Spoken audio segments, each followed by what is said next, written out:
the team maybe the busiest has been LMU. And they have made some significant moves. I believe last time talked briefly about just the addition of Jan Vide, the 6'6" guard transfer from UCLA. His tape, he looks really good on tape. Can shoot at all levels, good body control. Didn't play much for the Bruins this past year, but in the U19 World Cup, FIBA World Cup, he averaged 17.9 points a game, which was third among all scorers. He was the MVP of the Adidas Next Generation tournament with 19 points a game, 4.8 rebounds, 3.6 assists. Incoming sophomore. This is a guy that is going to, I think, instantly impact what LMU is going to do. He didn't have to go far. This is a player who is going to give them a dynamic I don't think they've had in a while, because they've had some pretty small backcourts. This immediately gives them some legitimate NBA two guard size.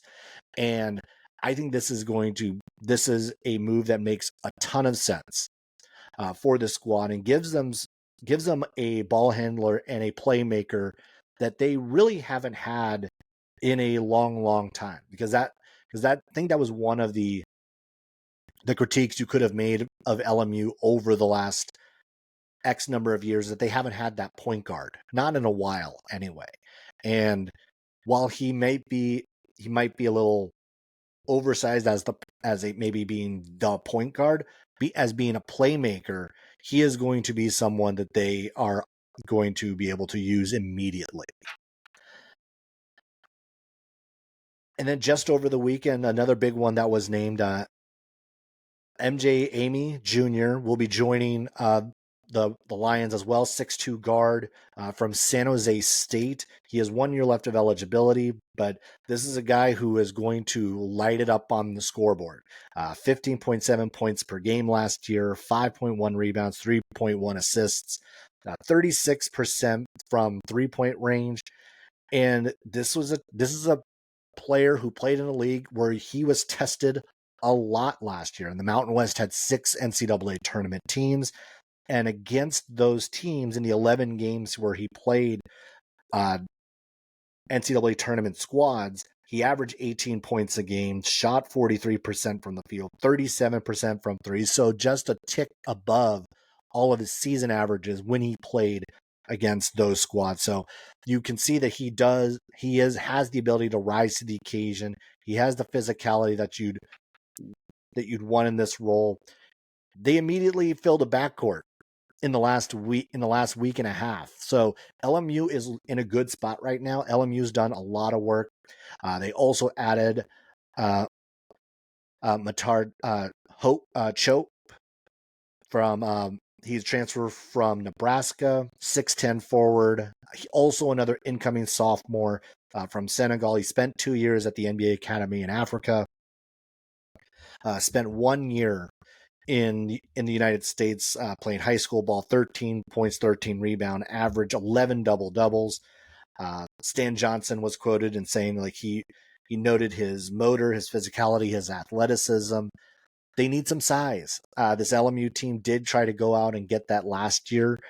They had that with Lars Thyman. Like, they went out and found some legitimate size, but they need to refine that still in the transfer portal. Still a little few different holes that they need to fill.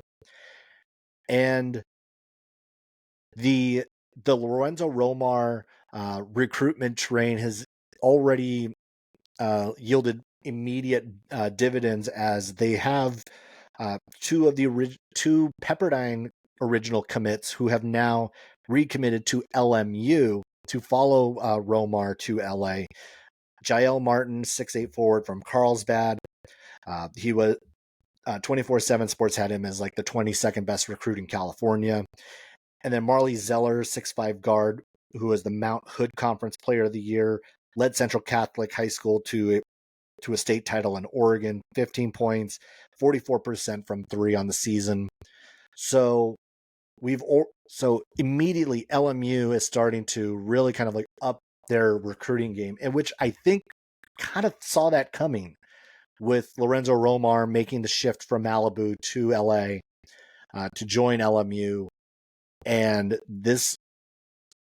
a lot of holes still to fill, a lot of work still left to do, because this was a squad that wasn't hit by the transfer portal incredibly hard, but in key spots. Michael Graham hit the portal. You had Justin Wright hit the portal. So you have specific spots that they needed to fill, that they needed to kind of rebound from. Kelly Laupepe also actually running out of eligibility, and he signed a pro contract in Australia. So you had a lot of spots to fill, and so far, I think LMU has done a great job of trying to catch back up to where they were and to kind of keep pace with everybody else in the WCC, because some teams did really well on retaining guys. Others have kind of flipped the switch and been able to be a little bit more successful in the portal. So this has been a great couple of weeks for LMU. A lot of work still to do, but they're in a good spot. Lions are looking pretty good at the moment, with still a few weeks left to go to pick guys up and close out the portal strong.